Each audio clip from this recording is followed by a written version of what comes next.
name is Andrew Pinard, and I am the Interim Executive Director here at the AVA Gallery. Thank you. I have been working the last couple of weeks to get an idea of what's involved in running an art gallery space. My background is the performing arts rather than the fine arts, so it's really exciting to see all the creativity and all the energy that comes with the creative spirit. And that's kind of what we're here to celebrate tonight. This is my first Mudroom. How many of you folks have been to these types of activities in the past? Excellent, but I see a lot of hands that have not been raised, so we're very excited to have you here. I want to take a moment to thank our committee members, Sally Bacon, Judith Hertog, Lianne Moccia, Helen Clark, Mike Lovell, and Jess Marbacher, as well as the volunteer Rich Fedorchak, who checked everyone in tonight. So you saw Rich, let's give them a big round of applause.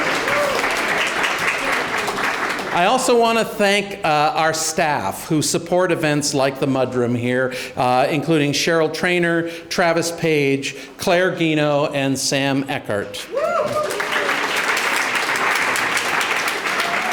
Now, the Mudroom is just one of the great things that happen here at the AVA Gallery. We also have wonderful classes in both of our buildings, here and the Sculptural Studies building just down the hill. We have world-class exhibition spaces like the one that you're in, including one specifically for our artist members, the Bank Street Gallery. So if you have an opportunity, it's not open tonight, but please come back and visit and check out the Bank Street Gallery and see some of our artist members' work. We have the amazing Sculptural Studies building just down the hill, which features spaces for stone carving, wood, metal, clay. I mean, it's just a remarkable space. If you haven't been down there, please do. It's a really very, very modern space with some amazing artists working in that space as well. We have free community programs that are open for children, adults, seniors. We have a wide variety of programs that you can find.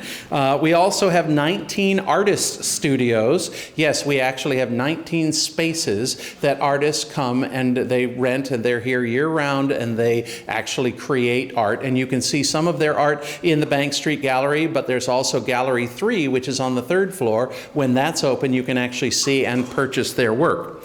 And we, of course, have an amazing community of artists and audiences coming together joyfully to experience the stories that come out of how we interact with the world around us. What I've always been fascinated by when I see fine art is that you often, good fine art will suck you into a world and tell you a story that is a story that you create. You are engaged in that process. So fine art does the same way, and the artist doesn't have to be there. Whereas in performing art, I got to show up or I don't get paid. But that's a different thing. But before we begin tonight, we really want to express how grateful we are for you coming tonight. And this is a quarterly event, so we will be having another Mudroom coming up soon. And you can find out more information about how you can participate by going to avagallery.org. There's more information about the Mudroom there. But you know, the best way that you can help us to continue providing this type of programming and the classes and the galleries and the events is for you to become an AVA member. And in fact, one of tonight's raffle prizes is an AVA membership. So you'll be able to get that if you win. And if you didn't grab yourself a raffle ticket, we're going to be doing that during intermission. So you might still have time to get a raffle ticket from out there. On your way out tonight, please help yourself to a free calendar at the desk. It contains the 2015 exhibition calendar, as well as dates for our vacation and our summer camp schedules, because we have lots of programs for the young and young at heart in your lives. So we definitely hoped to see you often, and I've spoken enough. So it's my great pleasure to introduce the first of our MCs who's going to lead us to our first storyteller. If you could please help me welcome Sally Bacon.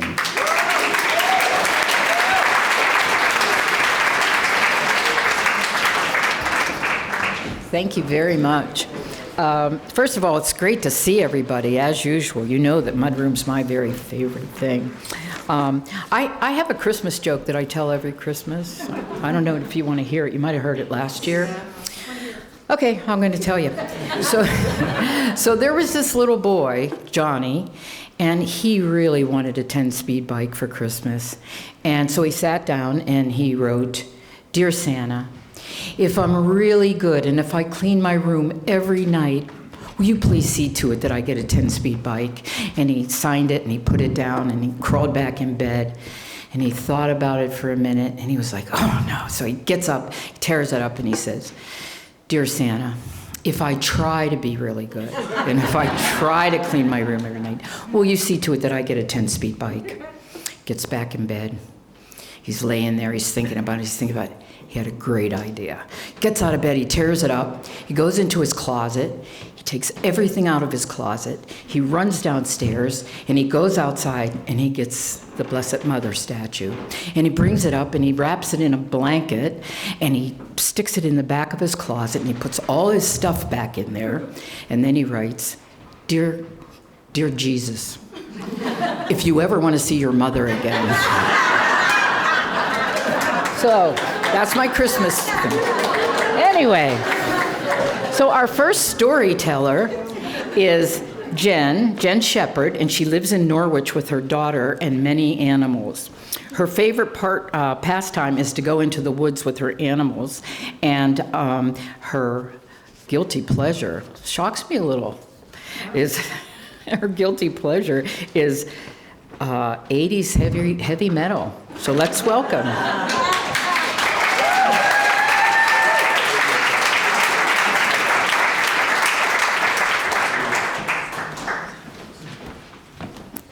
Thank you. Can everyone hear me? Okay. So this is a story about parenting and connection. This past fall, my father turned 80, and all the family got together to celebrate my dad. We had grandkids, kids, spouse. It was a lovely time, and at the end of the dinner, we're all just enjoying ourselves, having coffee and dessert. And my mother said, "Let's go around the room and tell our favorite story about Dad." So I looked at my sister, and we both knew what story we would tell because we shared this experience, and we still talk about it like it was yesterday. So the story goes, when I was about 6 and my sister was 4, we had a sleepover in her twin bed. This was a special thing that we got to do once in a while. We'd have a sleepover together, so we were cuddled up in her bed, and we were starting to doze off because, it was exciting. And the bed shook, and it terrified me, so I just squeezed my eyes shut and thought, if I fall asleep, this will go away. And I tried to do that. And the bed shook again, really violently. And my sister says to me, "Jen, did you shake the bed?" And I said, "No." And so this is a moment when people's natural reaction to a threat shows itself. So it's what? Fight, flight, or fight, flight, flee? Freeze, thank you. I froze. So I stuck my fingers in my ears and I squeezed my eyes shut and I put my head under the covers and I was so scared. My sister had much better survival skills and she chose flight.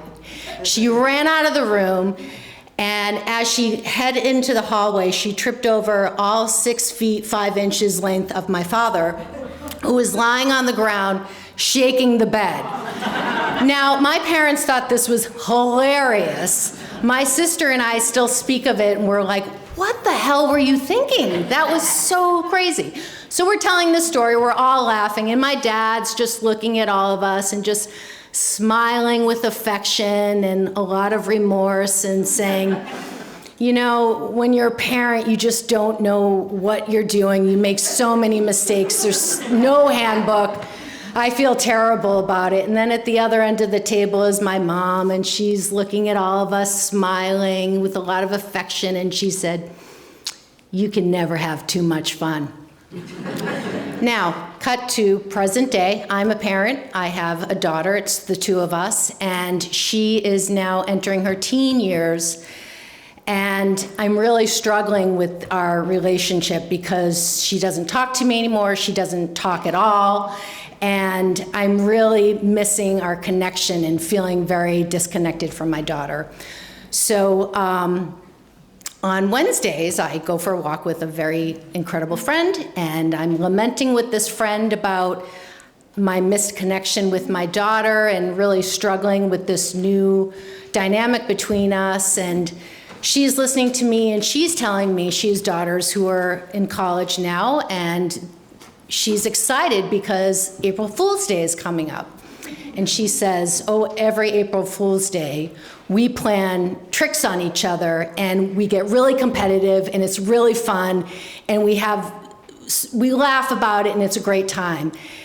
And I'm thinking, oh, this is such a great idea. I'm going to do this, and this is going to be our new family tradition, and my daughter's going to think I'm awesome. So I go home and start thinking what I'm going to do, and I come up with this plan that includes, my daughter has this cat named Sparrow that we adopted for my daughter's 7th birthday from the Rutland Humane Society. And my daughter loves this cat. So I'm planning something that includes Sparrow, and I'm spending so much time on this. Like, it's embarrassing to tell you how much time, but I was so excited. And I decide to send my daughter a letter from the Rutland Humane Society about Sparrow. And I write about 20 drafts of this letter. I create stationery, I workshop it with my family, and I'm so excited about this letter. So April Fool's Day comes, April 1st, and I see the mail carrier delivers the mail. And I asked my daughter, can you go get the mail? I see the mail's been delivered. And she, of course, rolls her eyes at me, as one does, and gets the mail. And she comes in and she's like, oh, there's something to the Sparrow Shepherd family from the Rutland Humane Society. They misspelled our last name. And I'm thinking, that's right. So so she reads the letter. I tell her, you open it, you read the letter. So she reads it. I'm going to read it to you now. And I still have the stationery. And just one factoid that you all need to know is this happened the spring before the coronation of King Charles. So just remember that little detail. Dear Sparrow Shepherd family, we are writing to share some incredible news with you about Sparrow, who you adopted from the Rutland Humane Society on September 4th, 2014. We were recently contacted by the private secretary to His Majesty the King as Buckingham Palace prepares for King Charles III's coronation on May 23rd, 2023. To our delight, we have learned that Sparrow is part of a royal lineage of house cats in the royal family. All owners of pets with royal lineage are being personally invited to attend the coronation as guests of His Majesty the King. We really do not know how this happened because our records show that Sparrow was found alone, likely abandoned by her mother. We keep DNA and microchip information on file for all of our adopted friends for 10 years. These files are part of an international database. We are so excited and proud to be part of this amazing opportunity. We have shared your mailing address with the palace. You should expect to hear soon about booking your travel. Please keep us posted, and we would love if you follow us on social media. Now, my daughter read this very monotone with no expression on her face, so I'm thinking, ugh, she thinks I'm so stupid. This is so stupid. Why do I even try? But then I see the little corners of her mouth start to curl up like a smile, and I'm thinking, yes, she's getting it. And then her smile gets bigger, and I'm thinking, yes, she thinks this is so funny. She thinks I'm the coolest mom ever. And she says to me, Mom, we're going to London. And then she takes off, and all I hear is, Sparrow, we're going to London. So I immediately am thinking, oh, this did not go as planned. I didn't expect her to believe it. So I call her in and I said, oh, Finch, what's the date of the letter? And she's like, looks and she says, oh, it's April 1st. And I was like, April Fool's Day, right? And she's like, Mom! So I'm not going to go into detail of the trauma that this caused both my daughter and myself, but I revealed to her that it was indeed a April Fool's Day joke, which she did not think was funny at all, but she is here tonight, so that is a good sign.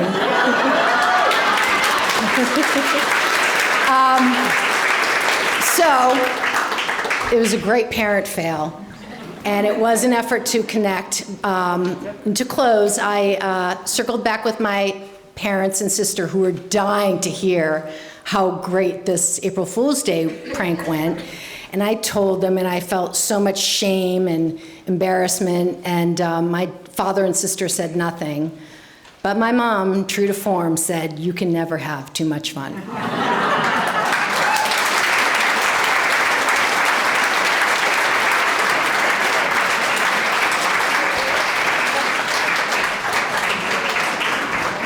Such a great story. Jen, I have to apologize. I confused you with somebody else that I knew, and that's why the person I knew, I was a little surprised they were 80s, you know. Anyway, I'm sorry.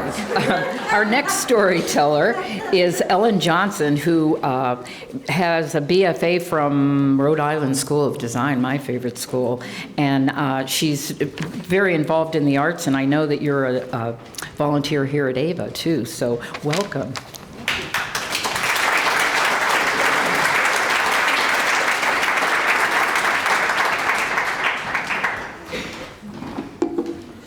Well, the question I considered was, is there such a thing as too much Christmas? And my parents put that to the test. Now, to give you a little background for this, my mother was born in New Sweden, Maine, and grew up on a farm in Stockholm, Maine. My father was born on a farm in southern Sweden, so you get where this is going. And when my father came over in 1929, in September of that year, not a good year for coming over to the United States, if you recall our history, he was sponsored by an aunt who lived in Connecticut. My mother, when she graduated from high school, moved to Connecticut to live with an aunt so she could find work and help her mother with the family and so on. So at any rate, through some connections, they met one another at the Swedish Athletic Club. Now, the Swedish Athletic Club was basically a soccer club that was founded in the early 1900s. But the club was located a stone's throw from a beach on Long Island Sound. So this became a very large social organization for the Swedish people. And my mother and father were avid members for a long time. My father, in 1938, bought a house 2 doors over from said Swedish club, and it was an unfinished 2-family house. And he, being a master carpenter, finished it, and that's where my sister and I grew up. Now, my parents, to get back to Christmas, my parents were very practical. We did not have presents that were fancy or from department stores. We had utilitarian types of presents. But my father insisted that we each get something special every year. And so we were very lucky children. Now, we were immersed in Swedishness because this club had activities going on all the time. And my parents were, interestingly, quite competitive. They were competitive. They weren't trying to keep up with the Joneses. They were keeping up with the Andersons, the Swansons, the Nilsons, the Soderbergs, the Holmquists, and on and on. And we, as children, were expected to keep up with their children, be neat, be obedient, and so on. But when it came to Christmas, things got a little chaotic. In the first place, we had a collection of Swedish Christmas decorations, which I still have. And what it consists of, first, are 2 wall hangings that my mother embroidered. They're about 18 inches by 24 inches. 4 wall banners, they're called väggbonar, which go on the wall, and they are illustrated by well-known illustrators in Scandinavia. There were 6 of those, plus a couple small ones. I'm surprised we had enough walls at the time to put all this stuff up. But that's not all. There are also several cutouts of little Christmas elves, and they're called jultomtes in Swedish. Little Christmas elves with little red hats. So there are these fold-out cutouts, and then every table in the house had an embroidered Swedish tablecloth of some kind. The small tables had cloths that were red and shaped like stars, and the larger tables had larger embroidered cloths. And one cloth, about card table size, had little Swedish jultomtes eating rice pudding, which is a Christmas Eve standard tradition. And I'll tell you more about that later. And it goes on. Then there are all sorts of candle holders, and there are glass candle holders and little wooden candle holders, and there are candle holders that look like little pigs that are painted red, and candle holders that look like little mushrooms, and they all take little candles. And these go all on these little tables with these little tablecloths, and it goes on. And then there are things for the Christmas tree. There are little straw, little straw animals and little straw people, and there are little yarn people, little yarn jultomtes with their little red hats. And one actually has, it was about 4 inches tall, it has wooden ski poles and little wooden skis on the Christmas tree. And the tree has a string of Swedish flags in blue and yellow. And there's more. It's just incredible. And I have all of these things, and I have more Swedish Christmas decorations than my 18 first cousins who live in Sweden. I'm convinced of it. And I've taken them all with me. But then there's more, because in late November, actually, my mother starts making cookies, Swedish cookies. And first she makes pepparkakor, which are a spice cookie, and it's kind of labor intensive. You roll them out. And then she makes drummer, which are called dreams. They're like a shortbread. And then she makes spritz, which you put through a cookie press. And then she makes jullagar, which are, it's Christmas logs, little rolled nut cookies. And then when they come out of the oven, you roll them in a little fine granulated sugar. And there's more. And then she makes a cookie called Hallandgrotter, which is a little shortbread cookie with a depression in the middle, and you put raspberry jam in it. And it's known as thumbprint cookies in the United States. And then there's nut cookies, nutkoker, which are made with egg whites and sugar and chopped hazelnuts. And then you put a hazelnut in each cookie, and it's kind of like a little meringue cookie. But that's not all. And I'm not even going to talk about the rest of these cookies, but the pièce de résistance is the rosettes. Everybody wants the rosettes, and they're made in the last week before Christmas Eve. And those are made by dipping a hot iron mold into some batter and then dipping them into deep fat and frying them. The recipe makes 48. They have to be done individually. So I haven't made them in a while. And then, of course, with Christmas Eve coming, there are no holds. My mother made everything for Christmas Eve. It wasn't enough. You had Swedish meatballs, and these are not IKEA meatballs. They don't have gravy on them or anything. These are little spicy meatballs. They're fried in butter and so on. And then there's ham. And then there's herring.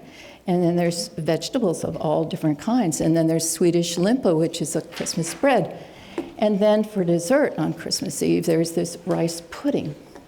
Now, this rice pudding is simmered in milk in a double boiler for an hour. And then eggs are whipped into it, so it's very light and very fluffy. And there's a tradition that goes along with it. And the tradition is whoever gets the one blanched almond in the bowl of rice pudding is going to be married within 12 months. And so I started thinking about this, and it must require a great amount of practice at leisure demain on the part of the hostess. Because what if your husband got this? Or your wife? I mean, it would cause great consternation and just put a pall on this Christmas celebration. So the only thing I can imagine is somehow they slip this almond into the pudding without anyone noticing. It would be very dangerous because it could end up in the wrong bowl, like for an 8-year-old or something. So this was, and then of course the Swedish club has a huge Christmas party. I mean, it's enormous and everyone goes, and all the children of all of these Swedish families are invited to perform something, and a U.S. Santa Claus shows up. U.S. style Santa Claus shows up. There are no dwarves probably who are willing to play the part of the Yule Tomties. But so my father and mother spoke Swedish when they didn't want us to know what was going on. But my father very patiently taught me the words to Twinkle, Twinkle, Little Star in Swedish. And I recall nothing about it except that I had a little blue dress and I was probably about 4 years old. And I sang Twinkle, Twinkle, Little Star before this enormous audience. And apparently went okay because I didn't freak out or run out the door or anything, even though I was a shy child. So I think it was really a bit too much Christmas. But some of the traditions I carry on and some I've done away with. I only make 2 kinds of cookies, and I exchange them with my sister makes 2 kinds, and so, that'll do it. And I've made Swedish meatballs for Christmas Eve, even though we don't eat very much red meat ever, for 62 years. And every Christmas, the demand is for Swedish meatballs, and I make Swedish meatballs. Now, my parents did this as kind of an indication of the fruits of their labor, because they worked so hard, but they showed their generosity because they worked so hard they could afford to do this. So when we had friends over to the house, there were no holds barred. They had to have every little thing that I described and walk out the door very full. And that was how we spent Christmas Eve. And then Christmas Day, we exchanged. Somebody came to our house on Christmas Eve, and we went to someone's house on Christmas Day. So was it too much Christmas? Yeah, I don't do all that now, but I have very fond memories because it indicated the love and generosity of my family and how they wanted to share it with others.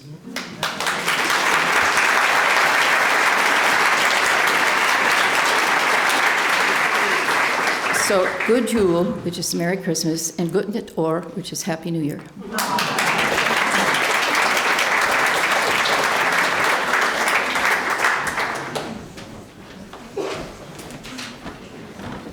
Thank you, Ellen. Our next storyteller moved here from Montana with his wife and toddler, and he is a cardiology nurse at Dartmouth-Hitchcock. Please welcome Keith Elfland.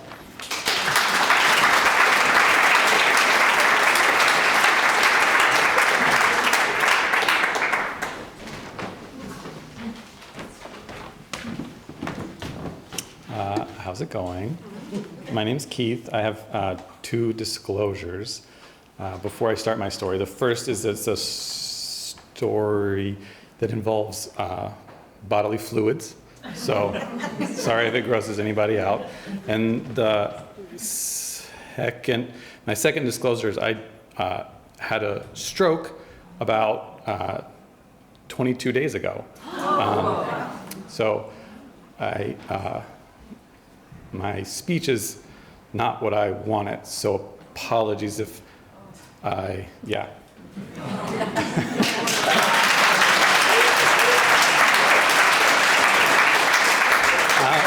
And I might also look down a lot, so sorry. But this past summer, my wife who's here, and then my daughter, who at the time was 8 months old, we all went out to Montana to go to one of my friends from nursing school's wedding. So we had just gotten there, and the morning of the wedding, some groomsmen and myself and the groom were all going to go for a mountain bike ride because we all enjoyed that while we were out there all together.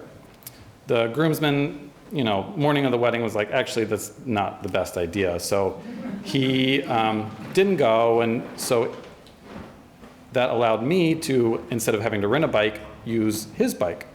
Now, it wasn't a bike familiar to me, and so, that should have tipped things off, but we went out for the ride, and shortly through the ride, I fell, and I ended up breaking my collarbone.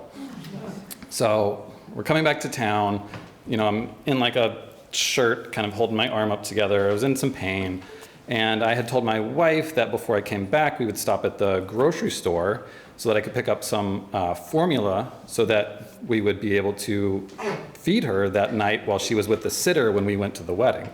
So I went to the grocery store, got the formula, and I always hate going to a grocery store because it feels like such a waste if you just get one thing.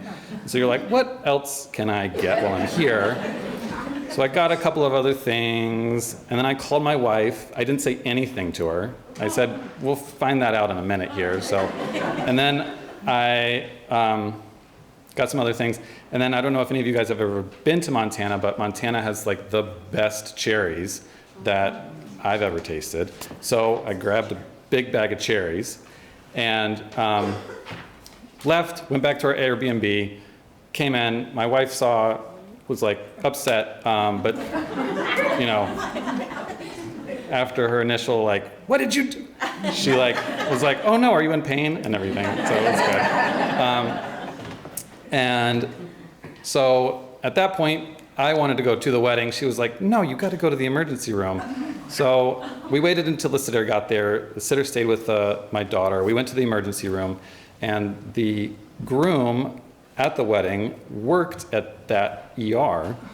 So it was very much like, went in, and I was very much trying to drop his name. Everybody was like, what brought you here? And I was like, I'm here for Ryan's wedding. And trying to, move things along. And so, of course, it was broken. The physician was like, you're going to have surgery, but not yet. In the meantime, how was pain? And I was like, yeah, I'm uncomfortable, but I'm fine. And she was like, what about sleeping? And I was like, oh yeah, I do sleep on my side. And she was like, maybe you could have some narcotics. And I was like, sure. And so she gave me one right then. I took it, and then we left, and then we went to the wedding. At the wedding, we got there a little after dinner during the speeches afterwards. And at this point, I hadn't eaten anything in forever, and I was like in pain, and I was like really hungry. And we scrounged up some leftovers that they had there, but they weren't really sitting right, and so I didn't eat many of them. And I told my wife, I was like, this is a wedding. Like, are you okay if I have a beer? This pain medication is not doing anything. So I had a beer. And then speeches ended. We got up and started dancing. Somebody came around with, some of you guys from Vermont might know, some special brownies. And in my infinite wisdom, I said, I'm still uncomfortable. That would take the edge off of things. So I had one. And then we're still dancing some, which is like a little uncomfortable, obviously. And then, of course, the champagne toast comes around. And how could you say no to a champagne toast? So wedding keeps going on. At that point, I was like, I've had enough. I'm going to go home now. And so we went home, and it was like close to midnight.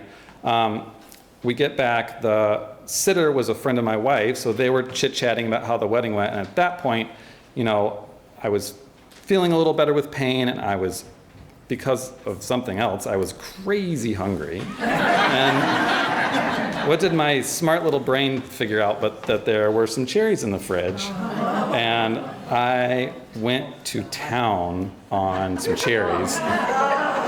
And immediately went to bed. This was like 12 o'clock.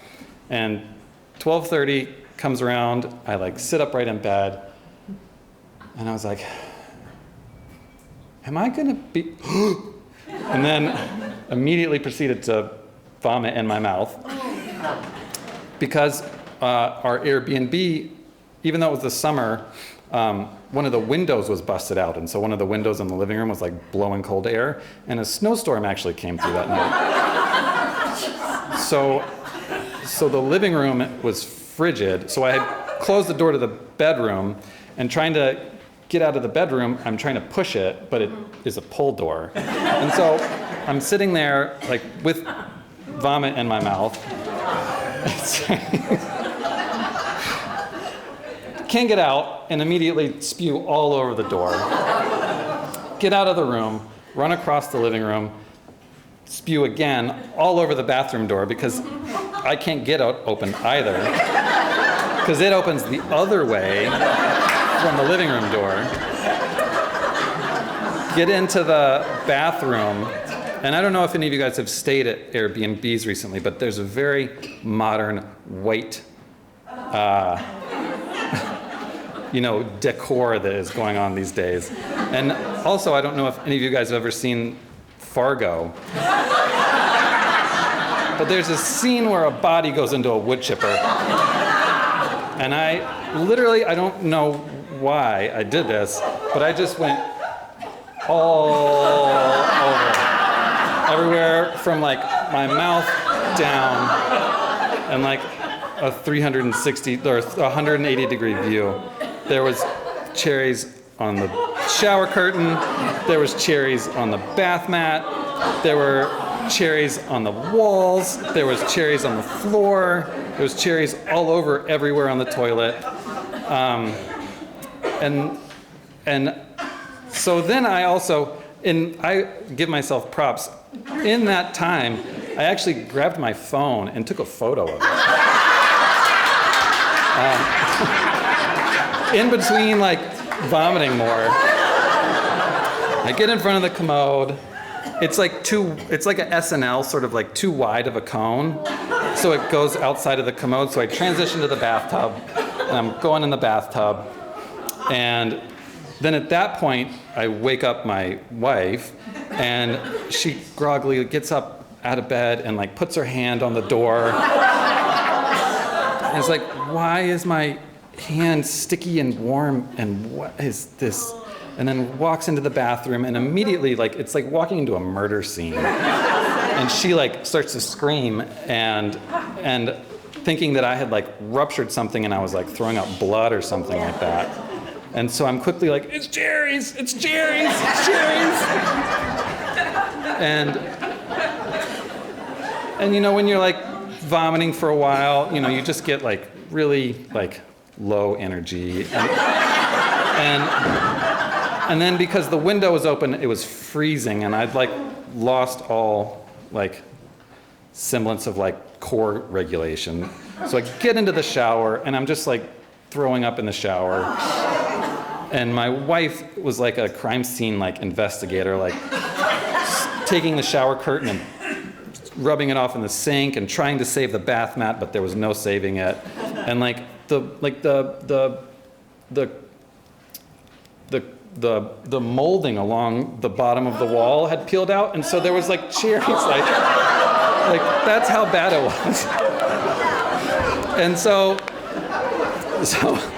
she's like going to town like a mad woman, and I'm just going to town like a mad person in the shower. And then at one point I had another, and my body said, not only to the top end, but we're gonna have to evacuate both ends.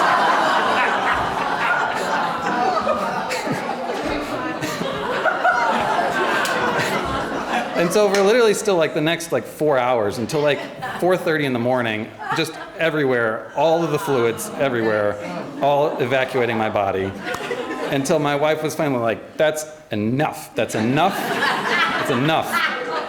we're going to bed because we have to drive 5 hours and in the morning to go to another friend's house that we're staying at the next night. We have to get some sleep. So she goes into my daughter's, our daughter's bag, gets out 2 diapers, puts the diapers on me.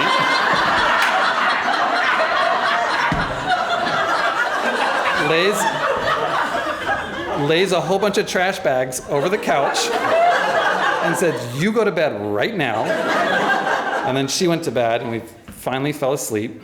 And then in the morning, after, cleaning up some more, I still had the bike from the groom, so I had to take it back over.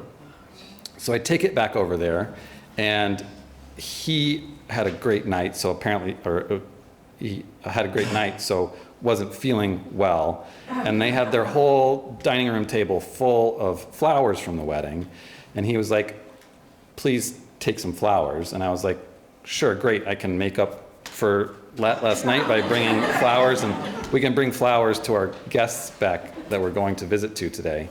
And so grab some flowers, and then we drive 5 hours. My wife was like amazing. She drove the whole way. It was fantastic. And we get there and we give them the flowers, and later that night we're having dinner, and the guest or the host that we had gone to was like, "Those flowers, is that the bride's bouquet?"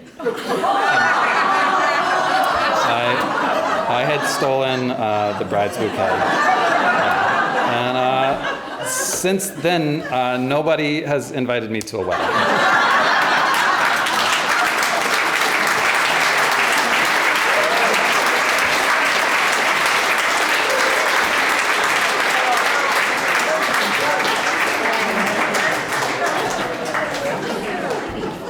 That was pretty hysterical. Okay, well, it's intermission, and we want people to, we want the audience to tell a story.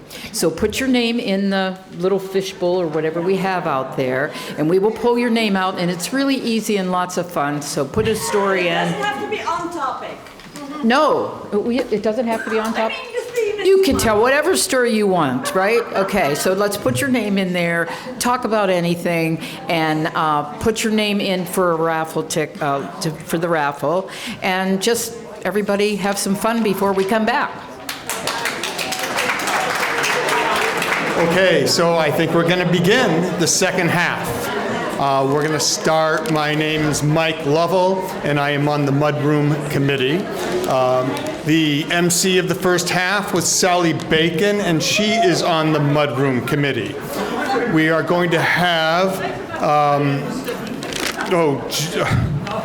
Jess Mullbacher and Judith Hertog are going to come up here, and they are going to choose the audience storyteller and the winner of the raffle. They are also on the Mudroom Committee.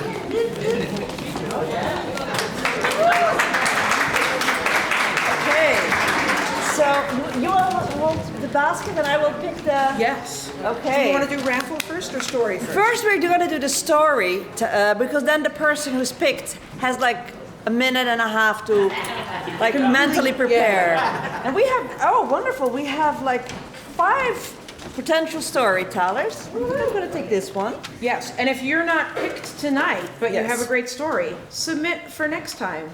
Please, we Please. are always looking for storytellers. So I hope that whoever these other 4 are, please send it in as a story submission for next time. And by the way, the theme for next time is going to be cringe-worthy. So if it's an embarrassing story, let us know. And the storyteller is Robin. Yes? Ing. Robin Ing. Are you here? Yes. So you have about a minute to prepare, because we're first going to do the raffle. Okay. And the raffle prize. The first raffle prize is 2 tickets to the Mudroom. You wanna? Sure. Close my eyes. Nancy Graham. Yay, Nancy! Yay, Nancy! You can stay seated. We'll just keep your name. And Cheryl will get in touch with you about the 2 tickets. And then we have another 2 tickets to the Mudroom. So.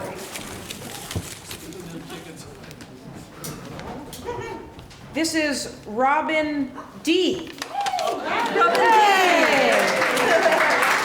Now the big prize Now, yes, the big prize is a year's membership to the AVA Gallery. So, and it's Betsy Southard.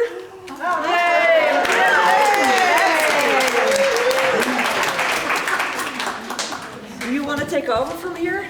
Yeah, so we pick a name out of a basket, and you come up and tell no pressure, 5 to 10 minutes, a story. So Robin, it's all yours.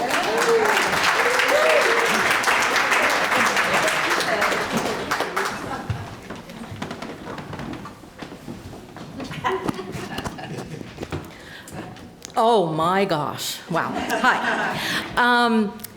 I forgot that they did this, or I would have dressed a little nicer, sorry. My story is a bunch of little vignettes of how I discovered that not everyone has a sixth sense of humor. I never really tied it together until the last couple of years, but if you were vintage, like I consider myself, you may have heard some of these things from your parents, such as if you pout, a dodo bird is going to lay an egg on your lip.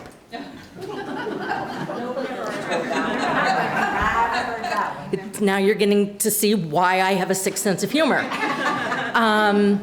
Bats, if they land in your hair, will make a nest. Okay, phew.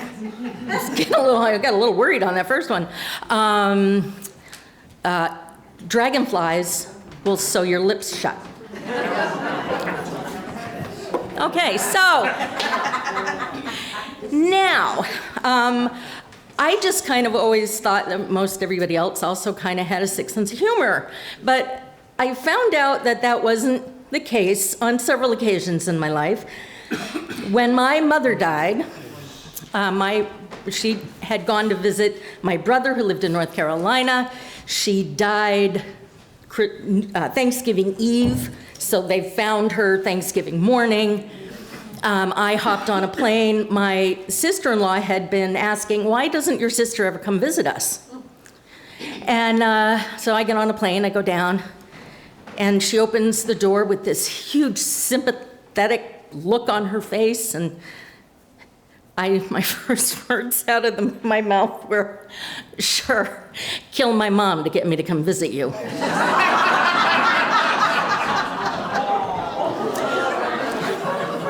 But thankfully, my brother also has a sixth sense of humor, and her response was, you and your brother.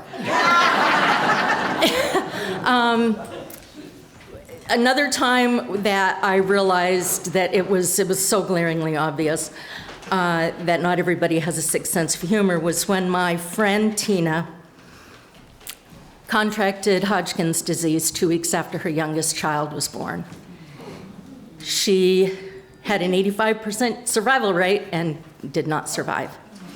She died at the age of 30, and that was 32 years ago.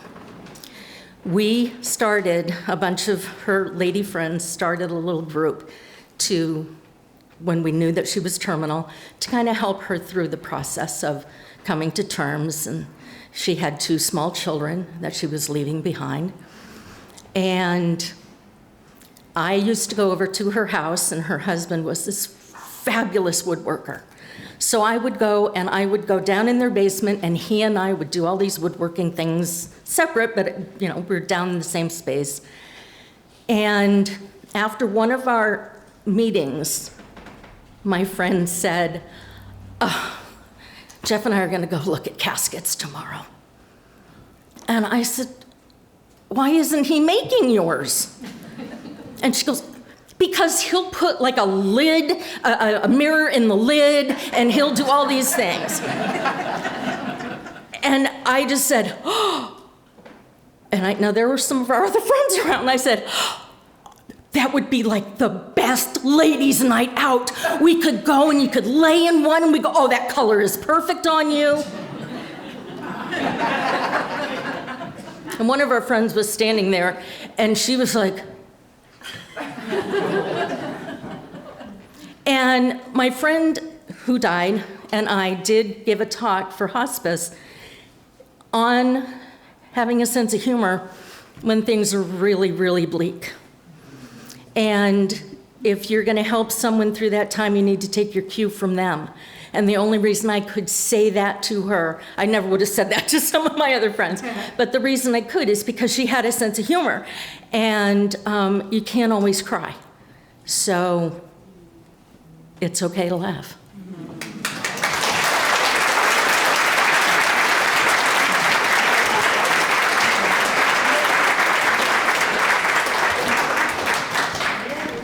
Oh, thank you, Robin. You did a great job. Before we go on, someone who won the raffle, Robin D. But we don't know your phone number, and so if at some point, if you can get to Judith and just tell us how to contact you so you can get your prize.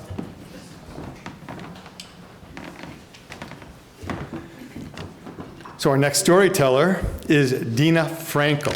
And Deena has told stories at the Mudroom before. She has told a story about meeting her husband at an erotic Picasso exhibition, and a story about nearly getting shot in what she describes as a hippie van. And so I think we're in for another very interesting story. So, Deena.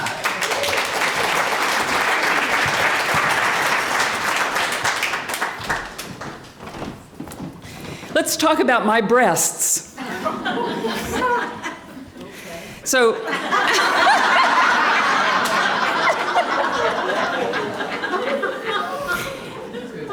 if my breasts were Capitol buildings, think of domes, think about the domes. Like the right one would be maybe New Hampshire State Capitol, and the left one would be the US Capitol. I investigated this. This is like, I researched it. It's to scale. When I reached adolescence, it became clear that encoded in my genes was this terrible, pretty dramatic lopsidedness. And of course, as a teenager, I was absolutely mortified at this. Kids don't want to be different in that way, or at least in my generation, you did not want to be that different. And, I just was sure that when people looked at me as a kid, young woman, that they just thought, that is really seriously freaky. But the reality is, and I've asked my sister and my family members about this, I don't think that anybody actually noticed. But I grew up in the era when when large breasts were really being commodified and fetishized in our society. I know there are some other people who can relate to this. What did we have? We had Gina Lollobrigida and Sophia Loren and Playboy and our Barbie dolls. And, these unrealistic images of you were supposed to have large breasts, and they were really not, like the brassieres that we wore in those days, the torpedoes, were not really punishment for original sin. Now, as I was thinking about this story, I read a very interesting study that said that actually this phenomenon of our obsession with women's breasts is a very American phenomenon. In one anthropological study said that only 13 out of 130 cultures around the world treat women's breasts as sex objects. I mean, we're mammals, right? What are these for? They're for feeding kids, you know? But, you know, this is what, I just made the best of it. Thanks to the miracle of modern brassiere technology, I was able to look like a person who was basically well endowed. I even took advantage of this. I had a boyfriend who said that he liked it because it was like sleeping with two different women.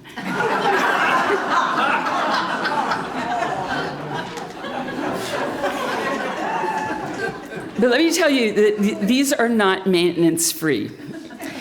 They're actually very expensive to maintain. You know, there actually are bras that could set you back $90. Gentlemen, is there a pair of jockey shorts out there that cost $90? And, you know, they get in the way. Imagine trying to, if you have large breasts, trying to drink out of a long stemmed glass. They get in the way of sports. Even the Amazons, the Greeks knew this. They had the myth of the Amazon women who cut off one of their breasts so that they could kill men more efficiently. And, you know, they sweat like crazy. And you can't wear those little bralettes because they, you know, would let them breathe because they don't make them at a double D. And one thing about going through life carrying these boulders around, these bowling balls around with you, is that you get these grooves in your shoulders. And if you're lopsided like I was, it's also a life of chiropractic and physical therapy and lost work and basically a certain amount of breast-related misery. Well, I don't know why it took me so long to think about that I could actually do something about this. And when I did start to think about this relatively recently, I was like embarrassed. This was not something that I wanted to tell a room full of people. In fact, I thought about doing medical tourism, you know, where you fly to another country, have a breast reduction, don't tell anybody, just come back with little breasts. I didn't even tell my husband I was thinking about this. But at some point, I thought, wait a minute, here is this thing that has been bothering you physically and psychologically your whole adult life. What are you so ashamed about? And so I finally got over myself enough to start talking with other women about it.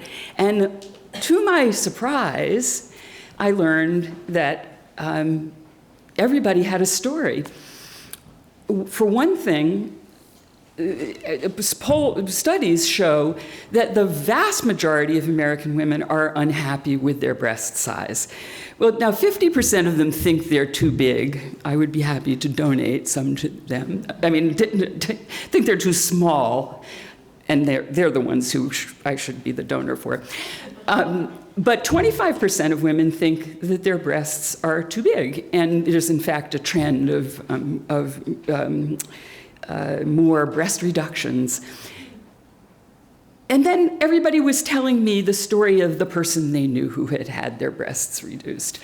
A woman whose mother-in-law had had this bucket list item of running a marathon. She had her breast reduction, and she did this thing she'd always dreamed of. A friend whose adult child had been binding their breasts for years and finally was able to take the bandages off. And a friend of a friend who said that she was just sick and tired of men talking to her breasts instead of to her face. And these women were all very happy that they had done something about it. Now, the other thing is that I looked at my elderly mother and I thought, you know, when you're young, you have breasts. When you're old, you have a bosom. And gravity was turning me into my matronly mother.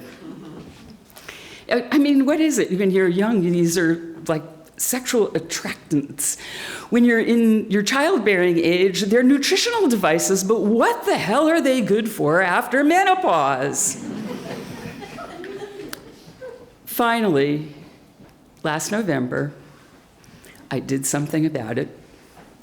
I traded in my double D and my C for a matching set of perfect Bs.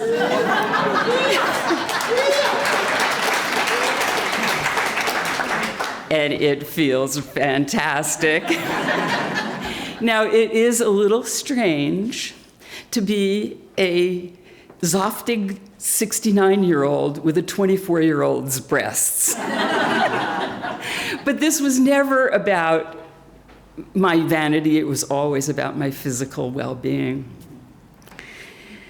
Women, for so long, have been molding our bodies to this external societal message about what's beautiful, with waxing and uncomfortable shoes and torturous foundation garments. It sounds like they should be giving grants or something, right?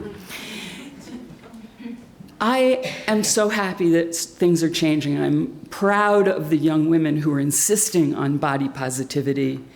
And I am grateful to the trans people who are normalizing the idea that we can match, that our bodies are mutable, and we can match them to our internal sense of who we are. Thank you.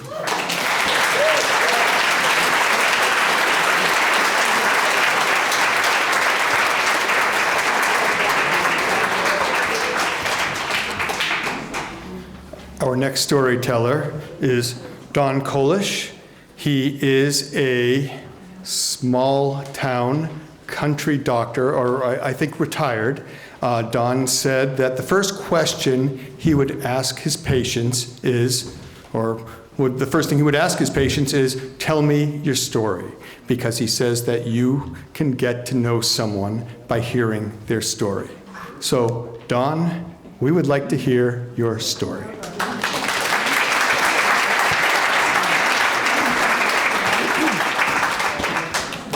Thanks, Mike, and thanks to everybody for coming. And I want to tell you about when we checked into a hotel in Pristina, Kosovo, in January of 2006. And shortly after we checked in, I got a call on my cell phone from the U.S. consulate to say that the president, the beloved President Rugova of Kosovo, who we knew had died 5 days before, was going to be buried. There's going to be a huge public funeral. Everybody in Pristina, if not other parts of Kosovo, was going to be out on the street, and we from the US should stay in the hotel because it was going to be dangerous. So I need to tell you a little bit about Kosovo. Kosovo is a small country, about 1.8 million people. It used to be part of Yugoslavia. And after the strongman Marshal Tito died, and then 10 years of communism in Eastern Europe, the different parts of Yugoslavia split apart. You know them: Croatia, Serbia, Montenegro, Bosnia-Herzegovina, and it was a very traumatic and violent period. You probably know about the siege of Sarajevo and the massacre at Srebrenica. Kosovo was the last province to try to break away from Serbia. And the Serbs were fairly powerful and brutal against the Albanian ethnics who made up, I think, 85% of the Kosovars. And starting in 1993 until 1999, the brutality worsened until eventually literally hundreds of thousands of Kosovars fled. And they fled to Germany, Austria, Albania, other places. And the world had to figure out what to do. Bill Clinton and NATO was feeling terrible because they had done nothing when the Hutus had committed genocide against the Tutsis in Rwanda. They were not going to let that happen again. And so they bombed the Serbs, pushed them out of Kosovo, and most of the Albanian Kosovars came back. In the meantime, however, the Serbians had really decimated the healthcare system of Kosovo, and they asked for some international help. So starting in 2001, I led a series of visits of doctors and nurses from New Hampshire and Vermont to try to help rebuild the family medicine system. And so here it now is 2006, and we're told things are going to be dangerous out there to stay in the hotel. So I turned to our team of 4, and I said, well, we've been advised to stay in the hotel. Do you want to do that? So we decided to go out and be part of this mass sort of tribute to Rugova, who, along with the Kosovo Liberation Army, was a hero. And the other hero, of course, was Bill Clinton. They named a boulevard in central Pristina, Bill Clinton Boulevard, with a 40-foot mural of Bill Clinton looking down on the boulevard, and it crossed at right angles with another boulevard named after the other hero of Kosovo, Mother Teresa. We all enjoyed that. So we went out and joined what seemed like a modest crowd. We heard that the ceremony was going to be going up Velanya Hill to the Cemetery of Martyrs, and that's where his mausoleum was going to be. And we joined this small stream of people that were coming from where our hotel was. But as we got closer to the base of Velanya Hill, more streams came in, more and more people. It was getting more and more crowded. We were on the road, and then as we approached the steps to go up to the top of the hill, we were starting to get really cramped and tight. It was getting a little bit frightening. And one of our team, a wonderful doctor from northern Vermont, is very small and said, "I can't breathe." And so we were talking amongst ourselves, she can't breathe, what can we do? We're stuck here. We don't know how to get out. And then we heard somebody say, "Americans? Are you Americans?" Because remember, it was the Americans who saved Kosovo. And we said, "Yes, we're Americans." And the shouts went up, "The Americans are here to honor Rugova." And a cordon of soldiers came, and they created a pathway for us, and we were escorted. People were clapping us on the back, shouting, we came to honor Rugova. Fortunately, we'd been watching, and as people came up to the mausoleum, we saw that they stood and bowed their heads, and then bowed more deeply. So we knew what to do, and the 4 of us sequentially bowed our heads and bowed. And the crowd went wild.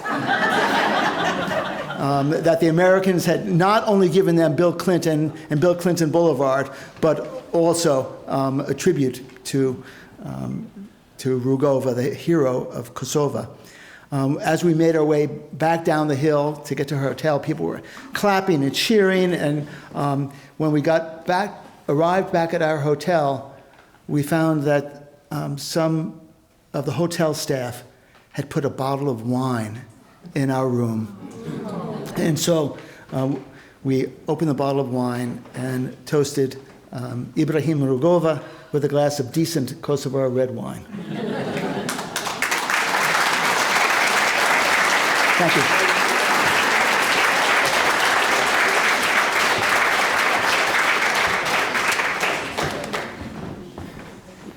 So right around now, we're hoping that you all are thinking, I could do that.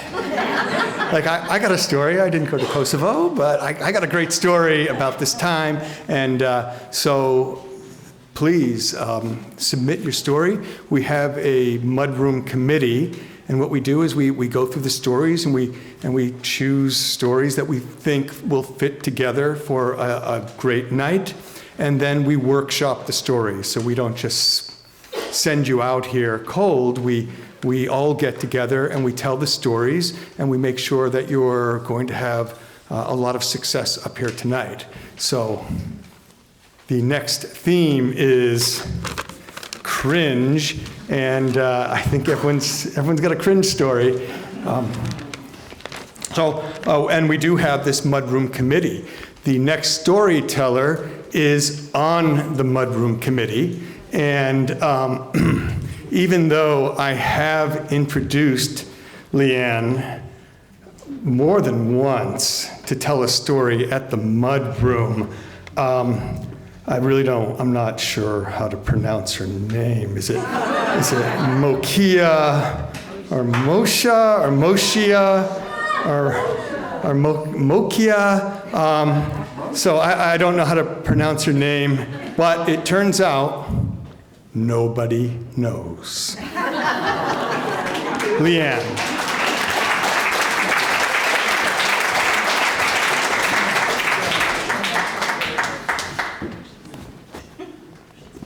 Hi. Great to be here. When I was a preteen, my mother saw an ad in the Boston Globe, and she went for it. From tomboy to debutante in 4 easy classes. Learn makeup, posture, comportment, how to stand, how to sit, how to walk on a runway, how to accessorize, and to take your charm out into polite society, all for the cost of $1. What could go wrong? So my mother got to talking to the neighbor 2 doors down, Phyllis Martelli, and Phyllis was the mother of my best friend, Vicky. I was 12, Vicky was 11, and our mothers knew this is really what we needed. So Vicky had just gotten her bangs cut, and for those from this era, they would sometimes make them like way, way up on your forehead, a straight line. And she had gotten new glasses, which are now chic and retro, cat glasses, but at the time, not. I was gawky, awkward, and as self-conscious as only a 12-year-old can be. So the class was going to be perfect for us. So our mothers got us on a Saturday morning, and we took the blue line from Beachmont Station to State Street, and then we got on the orange line for one stop, and we got off at Washington Street, and we were in downtown Boston. Now, this was before malls. This was definitely before online shopping. If you wanted to buy something, you went to a store, and you tried things on, and you bought them. So downtown Boston was famous. And at the 4 corners, one store was Gilchrist's, never made it in my book. One was Jordan Marsh, and there were Jordan fans, but I was a fan of Filene's. And so I was going, oh, let me hear it for Filene's. So I was gonna go to Filene's Charm School. So there we were, walked into the corner, right on the corner, into Filene's. The doors opened, and it was just a magical, mystical place. It was the makeup floor. All the glass counters had mirrored trays with bottles of perfume, foundation cream, and at each counter was a gorgeously coiffed and very tastefully made up sales girl. And the sales girls were from Revlon, Coty. My favorite was Elizabeth Arden. And we walked through, Vicki and I and our 2 mothers, looking around and watching the women behind the counter who were trying to help the shoppers match their skin color to foundation cream, read white people. And after you put the foundation cream on, then they had a little powder puff in the compact, because God forbid you should have a sheen or sweat on your face as a lovely woman. And then if you were really lucky, as we walked by, someone was picking up a perfume atomizer with a little bulb, a pink rubber bulb, and then, the perfume was everywhere. So we walked through like, oh, I don't know how you get to this, but I'm on my way because I'm going to charm school. So we went to the elevator, got in the elevator, and then became the first puzzle because we were on the first floor. We had to go upstairs, but there was a floor called the mezzanine. What the heck was the mezzanine? In my own frame of reference, it was a little bit like purgatory, and Catholics might know what that means. It's where you hang out until the determination is made that you're good enough to go upstairs. So we actually went upstairs to maybe the 5th or the 6th floor, and not where clothes were being sold. We were inside the innards, of Filene's. And we went into this large room, and there were sort of cold metal chairs like you're on, lined up in rows, and there were other 11 and 12-year-old, terribly gawky, awkward girls like us, ready. And we sat there, and all of a sudden, in the door walked our teacher, Julie Dane. She was beautiful. She was so tall. She was probably 5'7", 5'8". I mean, I thought she was the tallest. I mean, she was, in fact, the tallest woman I'd ever seen. And she had honey blonde hair that was just sweetly around her face in a very soft curl. She had on a muted tweed skirt, not too tight, nice, plain pumps, and probably a little cashmere sweater with a little Peter Pan collar. And she opened her mouth to talk, and I was like, whoa, I don't know anybody like this, Man. I mean, my mother and the women in the neighborhood were changing diapers, cooking, washing clothes, and doing housework. And my mother even had an outfit for housework. It was called a house coat. You put a little cotton thing on with snaps so you could protect your clothes so that when you were doing the dirty work, you didn't actually get your clothes dirty. But my mother did go out with my dad sometime, and she would go get her hair done. So the women in my life did not have natural honey blonde hair that came down like this. The women in my life had curly, coarse, curly black hair. And my mother would go, and she would get it teased into a beehive, and then spray, and then at night she would wrap it with toilet paper so that, it would last like for the whole week. So I had a couple of aunts who did have blonde hair, but it was a bad dye job for a dark-skinned Italian woman, platinum, Miss Clairol. But that was all I knew about beauty, but I was I was ready to leave that behind because I was on my way with Julie Dane. So Julie said, all right, young ladies, we're going to start off and we're going to give everybody a Filene's hat box. So people who might have known what hat boxes were, round, hard cardboard boxes with a cover that closed with a little braided, corded, and it had the Filene's logo on it. And she said, every week I want you to bring this back and forth with you to class, and please put in it everything that you need for class. I was like, what do we need? I didn't have any makeup. I mean, really, I just wanted the box, and I wanted to be on the subway with the box. So she said, okay, we're going to talk about sitting properly.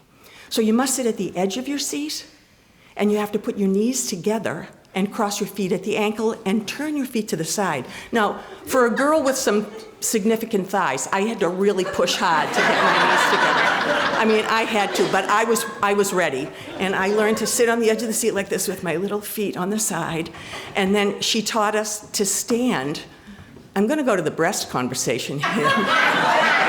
Put your shoulders back. Now, I was 12, and I had breast buds, and I had developed a really terrific kind of crouch like this because, God forbid, someone should see them. But she told us that you had to put your shoulders back and put your chin up. And then she also told us that in order to walk appropriately, you had to put your toe down first and then your heel. Now, I actually had a kind of a duck walk like this. It was a bit of a waddle. So this was like something I had to really practice, and I would go home and do it in the corridor of our little house. And my father, I know, was laughing up his sleeve, but he said, oh, what did you learn at charm school today, Lianne? And I think I looked like somebody who failed the breathalyzer and was trying to do walk the line. So another class, Julie said, I'm going to do your colors. So I think this was like a precursor to Color Me Beautiful or whatever. And she had a color wheel, and I was ready. I went up there and she said, "Oh, your colors are navy blue and dark brown." Oh, it was a crush. It was a big crush. But I was like, she's telling me I'm going to follow what she says. Okay, everything from now on is going to be dark brown, navy blue. I had the color wheel. So, you know, I practiced the walk, practiced the sit, practiced the posture. And the next week we were going into Boston, and my mother and Phyllis said, well, before the charm school class starts, we're going to take a little detour to Filene's basement. So if you don't know Filene's basement, I mean, before there were discount stores, before there was anything to get any place on sale, you went downstairs to Filene's basement. And if charm school was heaven, Filene's basement was hell. Believe me. There was a metal grate that you see in urban areas, you know, across the opening. And we were lined up, pushed up, and I had my box against the grate, and at 9:30, and then hordes of women pushed in. I mean, pushed, elbowing. You have to know, no racks, no hangers, no sizes. This is a big table, open table. People are in there, grab, oh, this will fit me or my cousin or anything that looked like it might fit you. People grabbing, and I have my little box, and it's getting caught between a couple of other women, and I'm like, do I pull it? Is that appropriate? Is it polite? But I knew I had to save my box, and I'm looking at these women who now have stripped to their underwear because there are no dressing rooms. You just try on all the clothes right in front of everybody, no shame. And I was trying to make this upstairs, downstairs thing fit, and it was hard because the shopping thing actually looked like it was a life skill, like a necessary life skill from where I lived, you know? I mean, I don't know about the feet on the side, but I really needed to know how to shop. So one more Saturday morning when we were coming back, and, you know, I'm into it now, like 3 or 4 weeks into the thing, feeling pretty good. And I had some new shoes, and I thought they were really, really stylish, so I wore them. And I was coming down the stairs. She had talked to us about the fact that you don't walk up a tread of stairs with your feet. You have to angle your feet, going up and coming down. And in my mind, that was a little bit reminiscent of, again, I'll age myself, Loretta Young, who would come down at the opening of the show, down a flight of stairs, you know, looking gorgeous. I assume she was walking with her feet to the side. So I was at the Beachmont train station, and I had my new shoes, and the treads on my shoes didn't quite match with the tread of the step, and I fell down the stairs. A half a flight of stairs, wonk, wonk, wonk, wonk, with my hat box. So bruised, very bruised, but mostly ego bruised. And you would think, okay, give up. You know, this is about it, you're done. No, no. Because we were promised that at the end of the 4 weeks, there would be a ceremony. And at the ceremony, we would actually walk on a real runway, and we would be given a certificate of completion by our teacher and a rose, and our family could come and sit in this, another part of the store, which was magical and mystical. So I had a new outfit, not brown or blue, I don't know why, but it was mustard baby poop kind of green, terrible color. Pleated skirt that had sewed down the pleats, any of the ladies who know, and then it kicks out down here. I thought it was pretty. And a cardigan sweater with a grosgrain ribbon. And underneath I had a little shirt of some kind. Oh man, I was really great. So we were all behind a curtain. There was a runway, and all the family people were outside. And they said, wait behind the curtain, we'll be calling up all the girls. There were different ages that went. And when you hear a name called, please come out. And we had been told, you know, that it was a kind of a couple of steps back. Just, and then leaning like this. So I was back there with my friend Vicky and all these other girls, and they started to call a name, and so girls, oh, I said, oh, I'm so glad I'm not first, you know.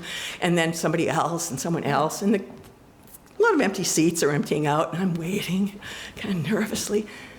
All of a sudden I realized like, there's just like a couple of us left, and then I am the only person left in the room. I was like, and I can tell that somebody in the front is about to wrap up the whole thing, except they open the curtain and realize I'm back there. They run out and do some, I don't know what. but Julie Dane, gracious as always. Actually, what happened was, thanks Mike Lovell, they mispronounced my name so horribly that I didn't recognize my own name. So, as someone said, oh, did you not pass the course? No, I did pass, but they didn't know how to pronounce my name. So Julie then makes up some blah blah about, that I was a wonderful student, whatever. And I went out and, just like in the most dejected fashion, came back, got the paper in like one last wilted rose, really. It was incredible. So I was as tall as a 12-year-old as I am now. I never got to 5'8" or 9. Never had blonde hair, never even dyed it blonde. Except for a short time in my 20s when I was on a little kick with false eyelashes, which may be hard to believe, but I have let makeup kind of go. Accessorizing was never my thing. I couldn't quite get the circle pin over on the little kerchief. But I did learn how to walk in the world, one step at a time.